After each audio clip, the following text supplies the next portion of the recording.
I'm Shivani Gupta. I'm obsessed with small to medium businesses growing. As business owners, we take so much risk and we want to make sure it's worth it.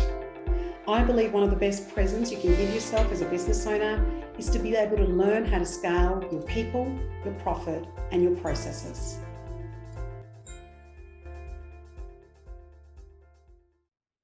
Hi, everybody, and welcome to Grow Your Business podcast. My name is Shivani Gupta, and I'm your host. I have just got back from a really amazing trip in Cape Town in South Africa, and it was the GLC, or what is known as the Global Leadership Conference in EO. There were some exceptional speakers, but there were some things that really moved me, and I wanted to share with you a couple of learnings that I got out and to be able to share that on this particular podcast. Going back into Cape Town and going into Robben Island, where Nelson Mandela, the late Nelson Mandela, spent 27 years of his life in prison, and to then be able to go to this island and look at his little cell where basically he slept on a mat and a mat rolled up as a pillow. He had a bucket for a toilet, and it was a pretty small cell, probably around 3 by 2 meters, and a pretty small smell. And, this is what he spent 27 years of his life. I mean, I can imagine maybe spending a day that would be, fairly challenging. A week would be almost terrifying, but 27 years really moved me very, very deeply. And then we had the privilege of having his granddaughter, the Princess Mandela, speak at the particular conference in a Q&A. And one of the things she spoke about that really had a big impact on me was this notion of Nelson Mandela did some extraordinary stuff in terms of becoming the president of the country and all the changes that he brought about, and all the unity that he tried to have of the divisions that existed in that particular country. One of the things that she spoke about is she said that the narrative for some of the women in those situations has been lost. And so she spoke about in detail and very emotionally about her grandmother, Nelson Mandela's wife, and what it was like, the fact that she was almost exiled out in living in a very small house with no floor, where the princess, the granddaughter, was actually born, and how difficult her life was, how resilient this particular woman was, and how much she did for her family. And one of the things that happens is that she said that she spoke about the fact that, when we look at these heroes and these amazing people like Nelson Mandela, we forget about the narrative of the people that are behind us.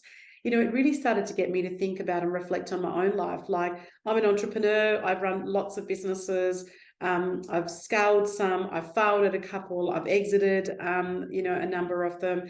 And there's no way that I could do what I do without my husband or without the family and the upbringing that I've had. And sometimes we take that for granted. And she talked about, every moment that we have is grace, and we need to be really appreciative of it. So she had a really profound impact on me. I'm still integrating some of the things she spoke about. I have like 6 pages of notes, but that key learning of not forgetting the narrative for women, or the people that stand behind you. If you're the lead person, who are the people that are supporting you behind, whether they be in your team, whether they be in your team at home, whether they be your partner, your parents, your children, who are the people that enable you to do what you are able to do, and not forgetting the story of those was a really big key learning. The second, and there was, again, so many speakers to choose from, but the second speaker that had a really profound impact on me was an amazing woman by the name of Candace Mama. Candace spoke and shared a story about the fact that when she was very young, her father was murdered. And as she grew older and she had, many issues and trauma to deal with in her upbringing, constantly remembering the fact that her father was murdered. But when she finally came face to face with her murderer, the murderer of her father, that, what was the conversation that she had with him? And as a result of that very deep and profound conversation that she shared, she spoke about forgiveness. And she has now also set up a forgiveness organization where they help hundreds and thousands of people to be able to go on their own forgiveness journey, to be able to do that. And again, her presentation was not only moving, I stood up, the crowd stood up, she got a standing ovation with over 1,500 people and delegates in the room. There were so many amazing learnings from her presentation, which really started to get me to think about people that I hadn't forgiven or I'd buried, in the carpet, and I don't want to surface some of those people in my life. and some of the work that I've still got to do around that.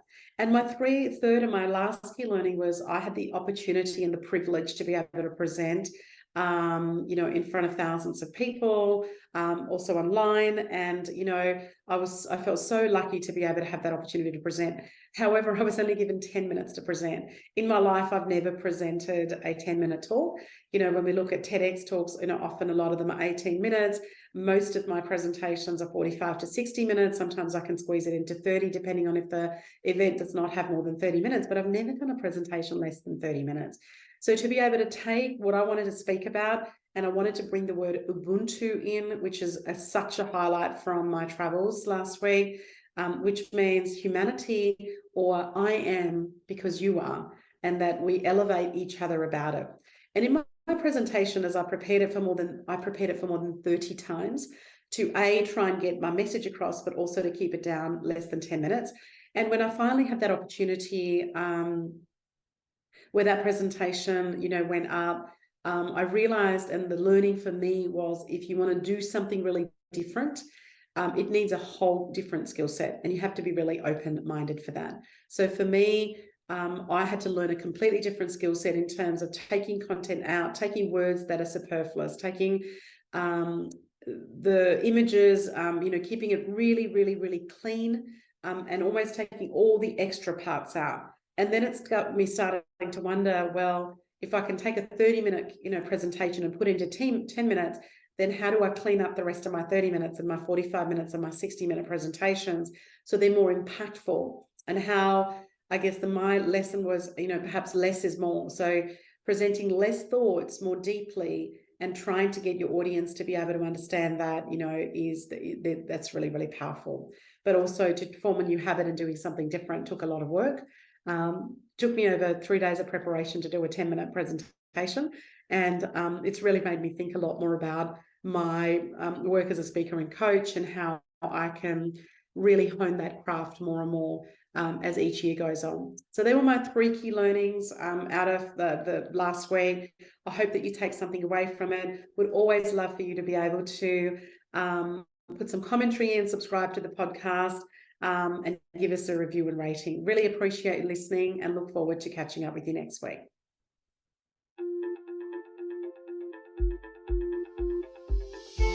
I'm Shivani Gupta, and you've been listening to the Grow Your Business podcast. I hope you got one idea that you can think about, or perhaps even implement straight away in your business. Thank you for listening. Follow me on Facebook, Instagram, and LinkedIn under Ask Shivani. Remember, I call it Ask Shivani, so please send me your questions that I can address in this podcast for you.